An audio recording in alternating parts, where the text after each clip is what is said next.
Ils ont parfois provoqué la polémique. Où en sont les travaux d'aménagement routier de Bastia Sud? 2 chantiers de giratoires avec mini-tunnels sont en cours à Cazatore et à Furiagne.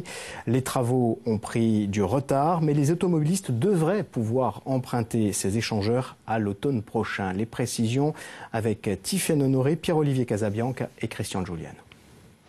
Le matin comme l'après-midi, les voitures avancent au ralenti.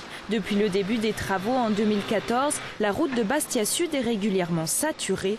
Jusqu'à 70 000 véhicules les jours de pointe. Les automobilistes prennent leur mal en patience.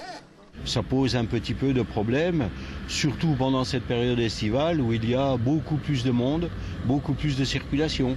Mais d'un autre côté, il est évident que ce sera mieux après.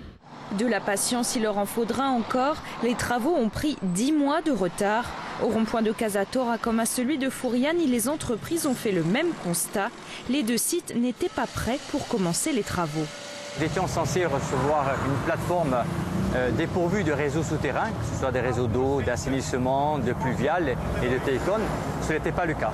C'est-à-dire quand on est arrivé au début du chantier, il nous était pour nous, entreprises, impossible de travailler. Et si les machines détruisent le haut du béton, ce n'est pas une erreur. Effectivement, quand vous passez en voiture, vous voyez démolir un ouvrage 7 jours après, vous dites ils sont trompés. Non, ils ne se sont pas trompés.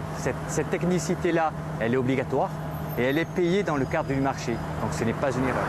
Pour creuser les 2 tunnels, 28 millions d'euros sont prévus et pas question de revoir la somme à la hausse. Il n'y aura pas de surcoût pour la collectivité. Nous sommes très attentifs à ce volet-là.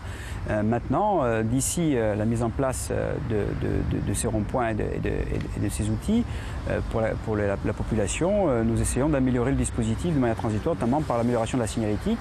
Cazatore devrait voir le bout du tunnel fin septembre prochain. Furiagne y attendra fin novembre.